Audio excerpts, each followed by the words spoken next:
오늘은 요한복음 21장의 말씀을 갖고 그날의 그물 그때의 숯불, 그날의 그물 그때의 숯불이란 제목으로 함께 하나님 말씀을 나누도록 하겠습니다. 부활하신 예수님을 우리가 지금 계속 함께 만나고 있습니다.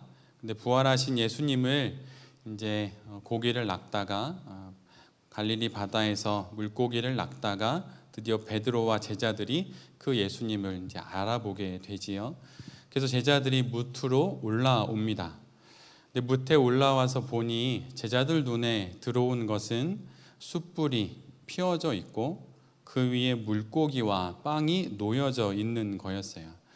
여러분 성경을 읽으실 때 마치 이렇게 어떤 성경 안에서 말하고 있는 어떤 진리나 교훈들을 찾아내려고 하는 그런 눈보다는 먼저 그 스토리 가운데 잘 머무시는 것이 더 좋습니다.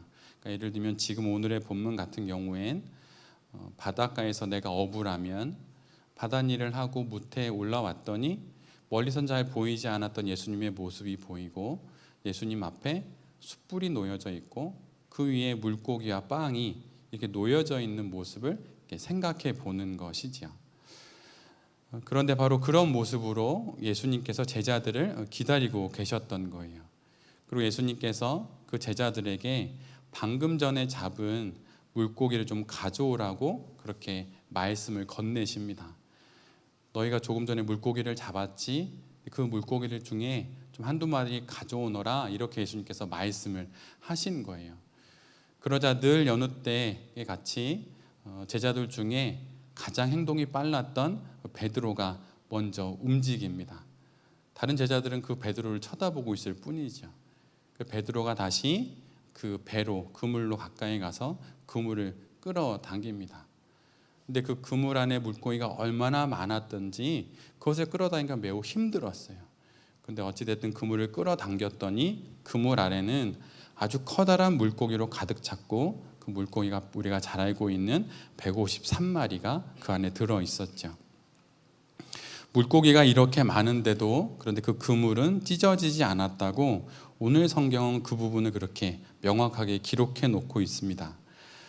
그런데 오늘의 이 말씀은 3년 전에 예수님과 베드로의 첫 만남을 기록하고 있는 누가복음 5장 1절로 11절의 말씀을 그대로 반영하고 있어요. 마치 이렇게 왼손 오른손처럼 이렇게 짝을 이루고 있는 것이죠. 누가복음 5장의 말씀과 요한복음 21장의 말씀이 서로 손을 맞잡고 있듯이 그렇게 말씀이 서로 맞잡고 있는 거예요. 그때에도 베드로를 포함한 제자들은 밤새도록 그물질을 했었습니다. 그런데 오늘의 본문처럼 한 마리의 물고기도 잡지 못했죠. 그런데 예수님께서 깊은 데로 가서 그물을 던지라고 제자들에게 말씀을 하십니다. 그러나 제자들이 예수님의 그 말씀에 순종을 합니다. 그런데 그때의 그 시각이 바로 새벽이었어요. 오늘 본문과 같은 시각이지요. 근데 새벽인데 원래 물고기는 한밤중에는 깊은 데 몰려 있다가 새벽이 되면 얕은 데로 이동하는 법입니다. 그러면 새벽이면 마땅히 얕은 곳에 그물을 던져야 하지요. 제자들도 그것을 잘 알고 있습니다. 그런데 예수님께서는 반대로 그물을 깊은 곳에 던지라고 말씀을 하십니다. 이 말씀에 베드로는 순종을 하고 다시 한번 그 새벽에 얕은 곳이 아닌 깊은 곳에 그물을 던지게 되죠. 그러자 조금 전까지만 해도 수없이 그물을 내려도 고기 한 마리 건지지 못했던 그 그물에 한가득 물고기가 잡힙니다. 그리고 누가복음 5장에는 그때의 순간을 기록하고 있는 그 본문 가운데 정확하게 이렇게 말해요. 그물 가득 물고기가 잡혔고 심지어 그물이 찢어졌더라 라고 말이죠. 오늘의 본문과 3년 전의 일을 기록하고 있는 누가복음 5장은 매우 많이 비슷합니다. 그런데 한 가지 차이점이 있는데 그것은 바로 3년 전에는 그물이 찢어졌지만 지금은 그물이 찢어지지 않았다는 거예요.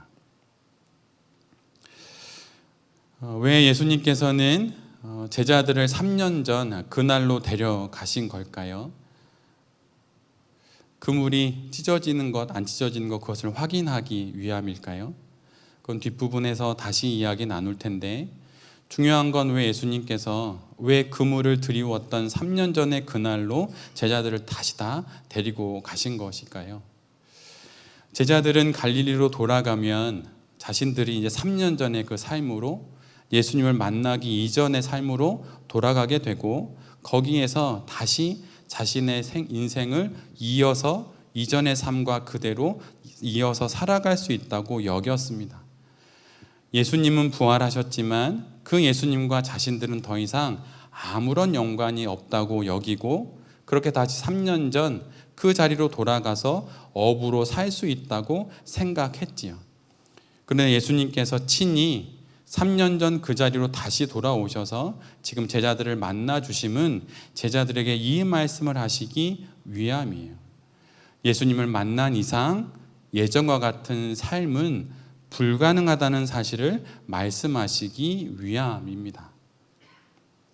아무리 제자들이 자신들의 3년 전 예수님과 처음 만났던 그곳으로 원점으로 돌아가서 다시 그곳으로부터 다른 인생을 살아보려고 계획한다 하더라도 그렇게 되지 않는다는 사실, 예수님을 만난 이상 예전과 같은 삶을 다시 살아가는 것은 불가능하다는 사실을 말씀하시기 위해 제자들을 3년 전 바로 그 만났던 장소로 제자들을 다시 데려가시는 것이에요.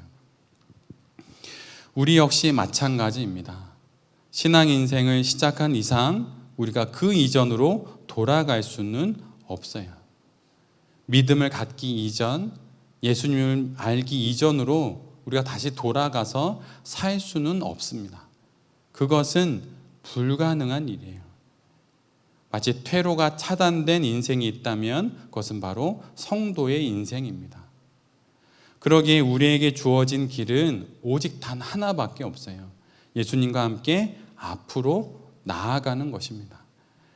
실패가 있을 수 있고 시련이 있을 수 있고 또는 어려움이 있을 수 있지만 우리에겐 돌아가는 길은 허락되지 않아요.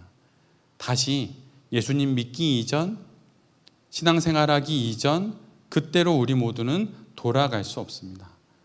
우리에겐 오직 직진만 있을 뿐이에요. 예수님과 함께 앞으로 나아가는 것만이, 그 인생만이 우리에게 허락되어 있는 인생입니다. 그래서 후회를 해도 소용이 없는 거예요. 사실 성도는 후회하는 사람들이 아니라 회개하는 사람이라는 말씀을 드렸습니다. 세상 사람들은 어려운 일을 만나고 시련을 만나면 다 후회합니다. 내가 왜 그때 그 선택을 했지? 내가 왜 그때 그 사람을 만났지? 내가 그때 왜 이 집을 샀지? 내가 그때 왜 이 투자를 했지? 내가 이 직업을 왜 선택했지? 그때 그러지 않았더라면 나의 인생은 완전 달라졌을 터인데 라고 말하는 것이 세상 사람들의 후회하는 모습이죠. 그런데 성도는 후회하는 사람들이 아니에요. 성도는 회개하면서 오직 예수 그리스도와 함께 앞으로 나아가는 사람들입니다.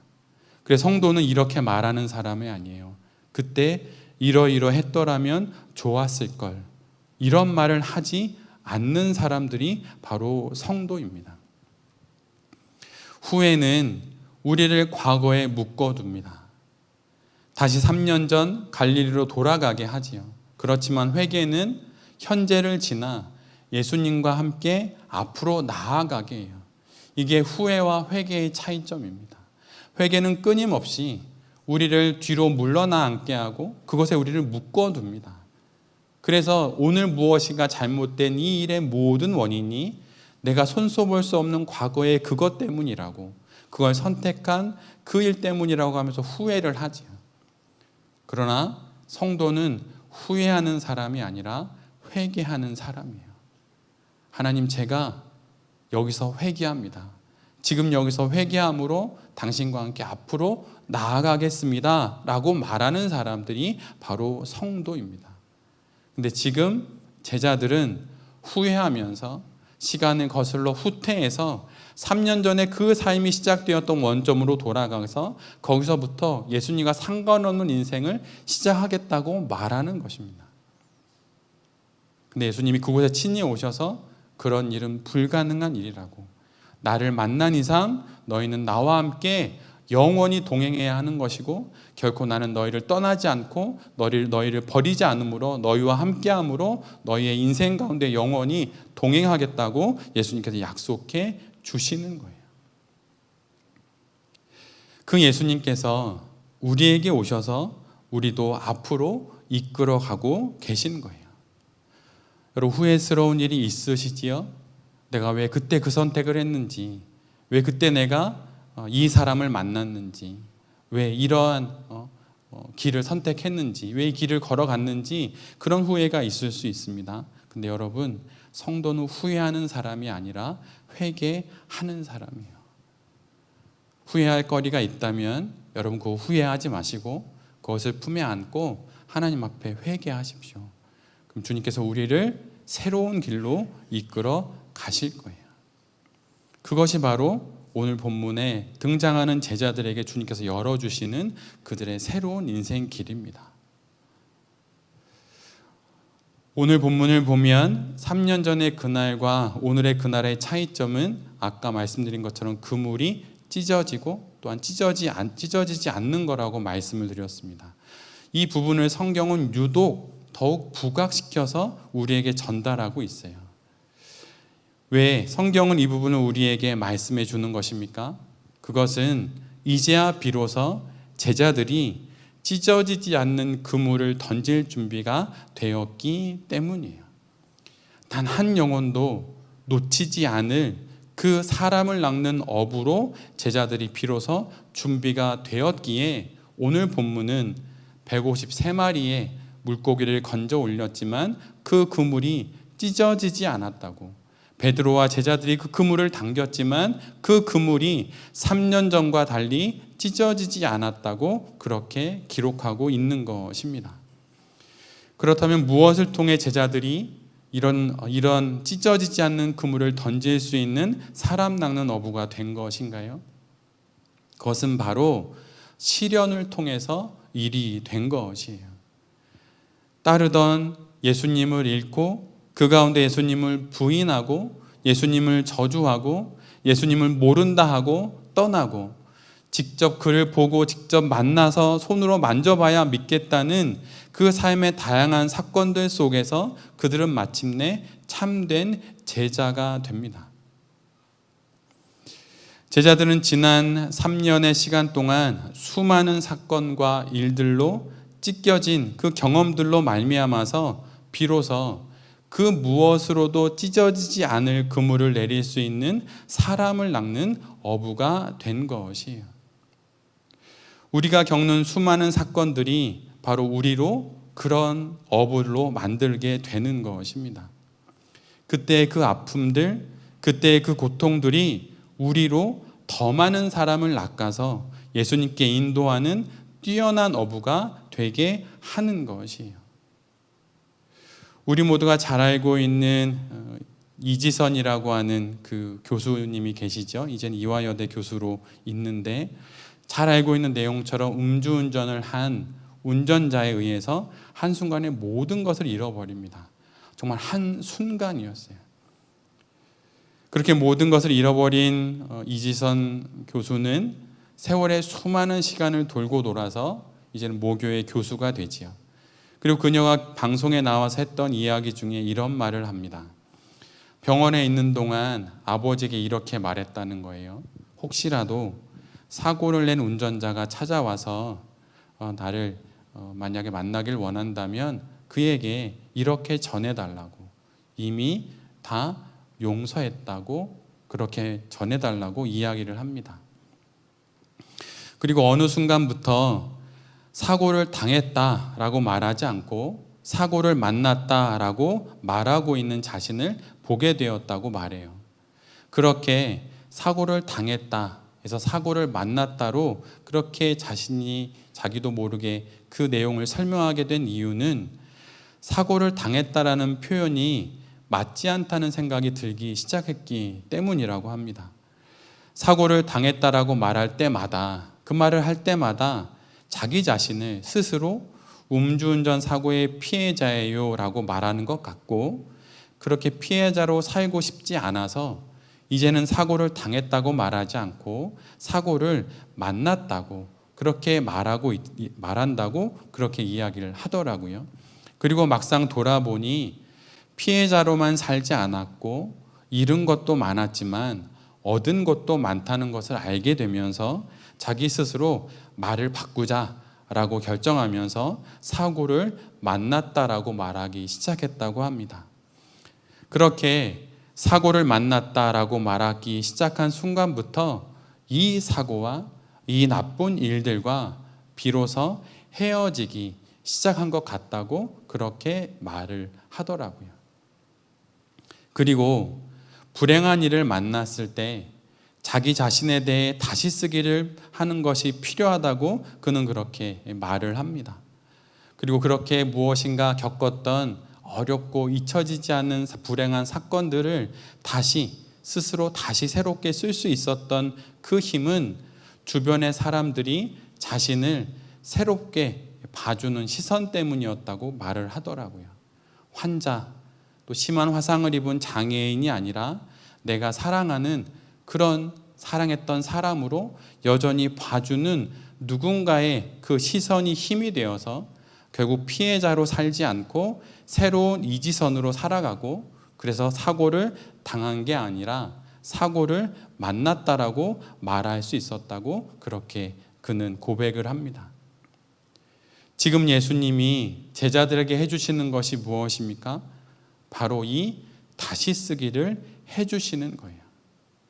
제자들의 그 배신과 부인, 의심과 다시 업으로 돌아가는 그 삶에 찾아오셔서 제자들을 새롭게 다시 써주시는 것입니다. 그리고 이것을 통해서 제자들의 그 모든 과거의 일들이 이후로 제자들을 통해 예수님을 믿게 될, 믿음을 갖게 될 이 땅의 모든 그리스도인들에게 좋은 예시가 되고 희망이 되고 낙심치 않게 할 일들이 될 것을 말씀해 주시는 거예요. 배신하지 않는 베드로의 그물은 실은 찢어질 그물입니다. 배신하지 않은 베드로는 복음을 전하면서 자신에게 배신을 했던 믿음의 사람들을 결코 건져 올릴 수 없는 찢어진 그물을 가진 사도에 지나지 않아요. 예수님을 부인하지 않은 베드로의 그물은 예수님을 부인하는 모습으로 살아가는 성도는 품어낼 수 없는 그런 찢어진 그물을 가진 베드로의 그물일 뿐입니다. 의심하는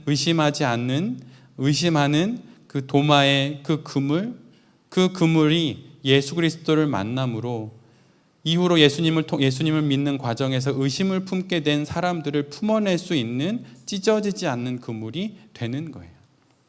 만약 베드로가 배신하지 않았다면 베드로는 배신하는 자들을 결코 품어낼 수 없었을 것입니다. 만약 도마가 의심하지 않았다면 의심과 수많은 고민 가운데 있는 많은 이들을 예수님께 돌아가게 할 수 있는 그런 그물을 들이울 수 있는 그런 사람 나는 어부는 되지 않았을 거예요. 그러나 베드로는 배신했고 베드로는 부인했고 모른다고 했습니다. 도마는 의심했어요.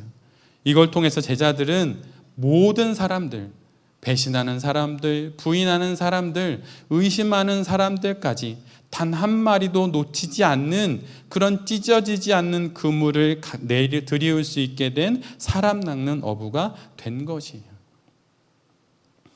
우리가 겪는 모든 일들이 우리를 이런 영혼의 그물을 갖는 사람들로 빚어가는 것입니다.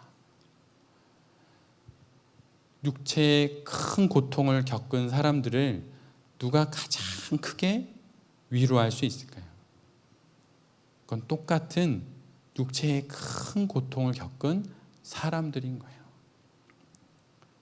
누가 가정의 불화 가운데 수많은 일을 겪었던 나를 예수 그리스도에게로 그물로 나를 건져서 예수 그리스도께로 옮겨줄 수 있는 사람일까요? 나와 같은 똑같은 가정의 어려움을 겪은 그 사람 낚는 어부가 들이운 그 그물만이 우리를 그곳으로 옮겨줄 수 있는 거예요.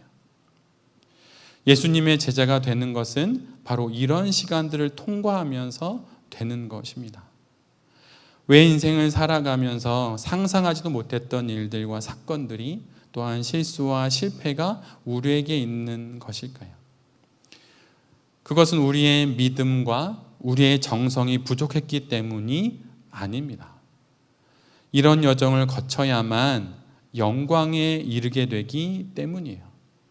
또한 이런 과정을 통해서만 비로소 믿음의 안목이 생기고 분별의 지혜가 생기고 깊은 통찰과 지혜를 얻게 돼요. 그리고 결국 깊은 신앙의 인격과 믿음의 실력이 생겨서 이 땅을 살아가는 수많은 사람들 가운데 나와 같은 고통을 겪는 그 사람을 건져 올려줄 수 있는 사람 낚는 어부가 되기 때문입니다.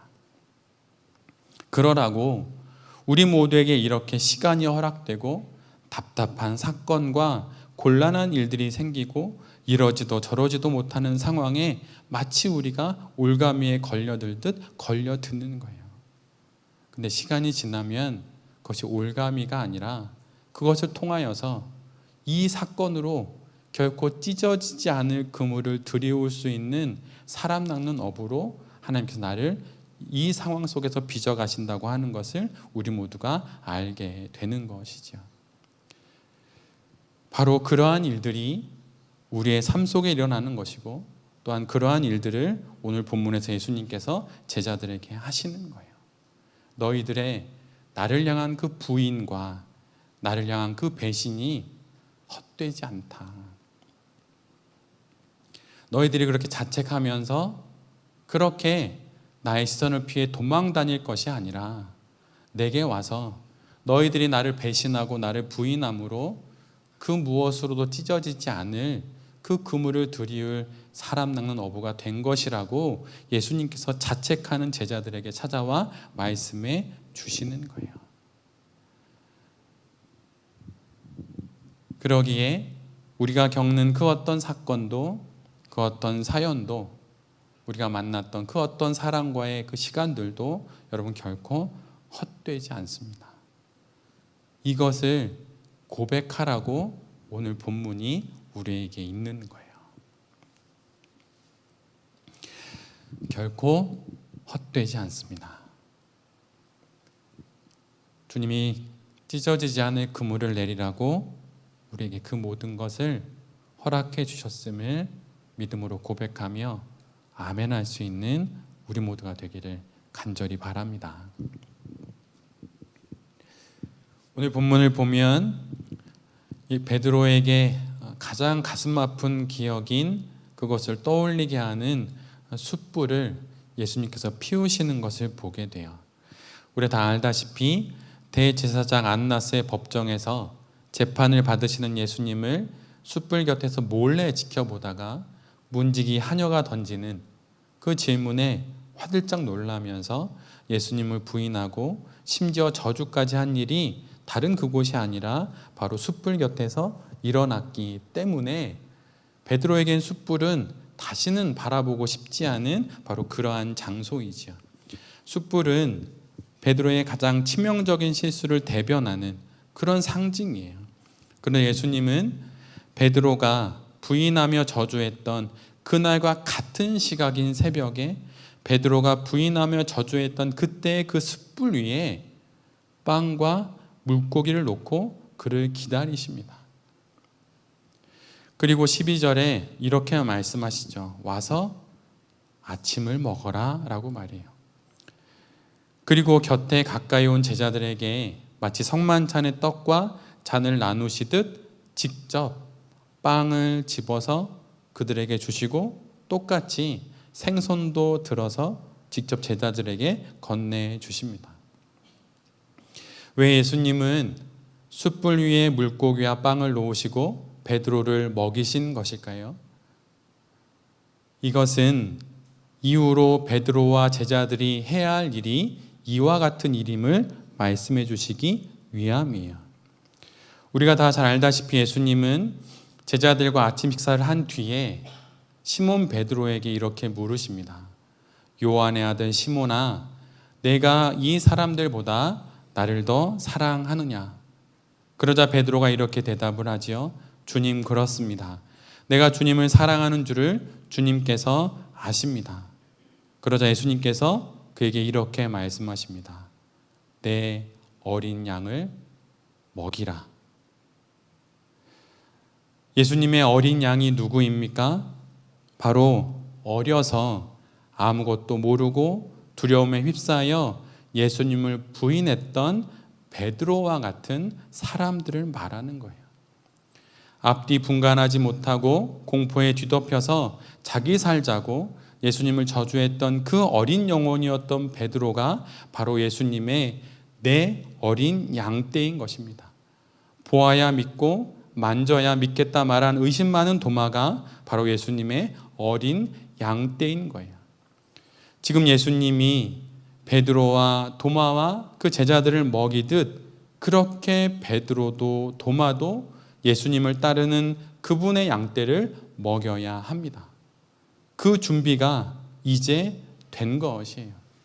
이전에는 주는 그리스도시요 살아계신 하나님의 아들입니다 라고 말할 줄 아는, 고백할 줄 아는 그런 신실한 믿음만을 가진 양떼들만 먹일 수 있었던 베드로가 숯불 앞에서의 자신의 실수와 실패, 부인과 저주를 지나면서 비로소 이런 이들까지도 먹일 수 있는 제자가 된 것이에요. 어떻게 일이 된 것입니까? 왜냐하면 바로 자신이 그런 사람이었기 때문입니다. 이제 베드로가 목양할 수 없는 양들은 없어요. 단 한 마리의 물고기도 놓치지 않는, 찢어지지 않는 그물이 된 제자들이 이제는 먹이지 못할 양이 없는 목자가 된 것입니다. 예수님을 부인하고 저주했던 자까지 먹이시는 예수님을 통해 그들은 비로소 모든 어린 양떼를 먹일 수 있는 사도가 된 것이에요. 세상에서 가장 아름다운 거울이 어떤 거울일까요? 그것은 나를 비춰주는 사랑의 눈빛입니다. 이 말을 한 사람은 사실은 앞에서 말씀드렸던 이지선 교수예요. 이지선 교수는 이런 말을 합니다. 처음 사고 난 이후에 처음으로 거울을 보았을 때가 있다고 그래요. 근데 거울 속에 있던 그 사람은 자신이 아니었죠. 그리고 이렇게 말했다고 합니다. 난 이렇게 생기지 않았는데, 이거 나 아닌데. 그래서 너무 낯선 인물이 거울에 있으니까 그냥 거울도 보지 않고 스치듯 지나갔고 숟가락에 비친 자신의 얼굴을 처음 보게 됐는데, 그때 눈썹도 없고 피부도 이상한 자신을 보면서 이게 누구지? 이게 누구지? 이렇다는 거예요. 그래서 스치듯 보게 된 자신의 모습을 잊으려고 그렇게 애를 썼답니다.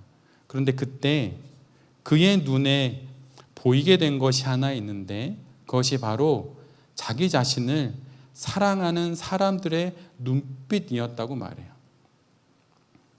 너무나도 달라진 자신의 모습을 갖고 있음에도 불구하고 나의 피부를 보는 것이 아니라 내가 원래 사랑했던 나의 딸, 나의 동생으로 봐주는 이들의 사랑 어린 눈빛이 마치 거울이 되어서 자신을 비춰주기에 비로소 그것이 힘이 되어서 자신을 비추는 그 물리적인 거울을 볼 수 있게 되었다고 그렇게 이야기를 하더라고요.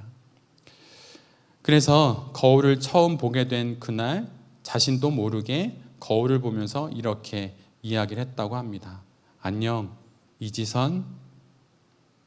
처음 만나면 누구나 인사하듯이 그렇게 거울 속에 자기 자신의 모습이 처음 보는 사람이었기에 안녕, 이지선 이렇게 인사를 했다고 그래요. 그러면서 달라진 자신과 친해지면서 이제는 많은 상처를 받은 이들이 잠시 기댈 수 있는 존재가 만약 자기 자신이 될 수 있다면 나 자신은 충분히 그러고 싶다고 그렇게 말하는 것을 본 적이 있습니다. 지금 베드로는 세상에서 가장 사랑 어린 눈빛으로 자신을 바라보시는 예수님에 의해서 비로소 찢어지지 않을 그물과 먹이지 못할 양이 없는 목자로 빚어지게 된 것이에요. 바로 자신의 실수와 자신의 실패를 통해서 말이죠. 어느 성도가 가장 좋은 성도입니까? 어느 성도가 가장 신실하고 거룩한 성도일까요? 실수가 없고 완벽한 성도가 그런 성도가 아니에요. 신학과 신앙의 깊이가 깊고 모르는 것이 없는 사람이 좋은 성도가 아닙니다. 좋은 성도는 품이 넓은 성도예요. 나의 부인과 나의 저주와 나의 의심과 나의 실수로 찢어진 그물이 되어보는 사람, 그래서 그것을 다시 예수 그리스도를 만나 다시 기워내므로 다시는 찢어지지 않는 그물을 갖게 된 그 성도가 제일 좋은 성도입니다. 함께 밥도 먹기 싫은, 나에게 손가락질했던 그 저주를 퍼붓고 폭언을 퍼부었던 그 사람마저도 다시 품어낼 수 있는 성도가 되는 것이 가장 좋고 가장 신실하고 가장 거룩한 성도인 것이에요. 모든 생명을 건져낼 수 있는 찢어지지 않는 그물과 모든 양떼를 먹일 수 있는 숯불 위에 빵과 물고기를 준비할 수 있는 사람이 바로 그런 성도입니다. 그런 성도는 어떻게 빚어지는 것입니까? 상처를 통해, 실수를 통해 빚어지는 거예요. 그러기에 여러분, 실수했다고 자책하지 마십시오. 안 좋은 사건과 잊어버리고 싶은 후회스러운 선택을 내가 했었다고 여러분 후회하지 마십시오. 그것을 갖고 하나님 앞에 나아가시고 그날의 그물과 그때의 숯불을 우리에게 준비해 놓으시고 이것을 통하여서 우리로 하여금 찢어지지 않을 그물을 들이올 어부로 만드시고 못 먹일 양떼가 없는 목자로 빚으시는 그 예수 그리스도를 만나신다면 우리가 이 땅 가운데 참으로 귀한 인생으로 살아갈 수 있게 되는 것입니다. 그 성도가 바로 가장 신실한 성도예요. 그리고 그렇게 품넓은 성도들이 모여있는 교회가 가장 좋은 교회입니다. 품지 못할 성도가 없고 먹이지 못할 양떼가 없는 그런 교회가 가장 좋은 교회인 거예요. 우리가 함께 신앙생활하고 있는 이 교회가 그런 교회가 되기를 바라고, 그런 교회가 되기 위해 우리가 먼저 그렇게 먹이고 건져 올릴 수 있는 그러한 귀한 품넓은 하나님의 사람들이 될 수 있게 되기를 간절히 기도드립니다. 아멘.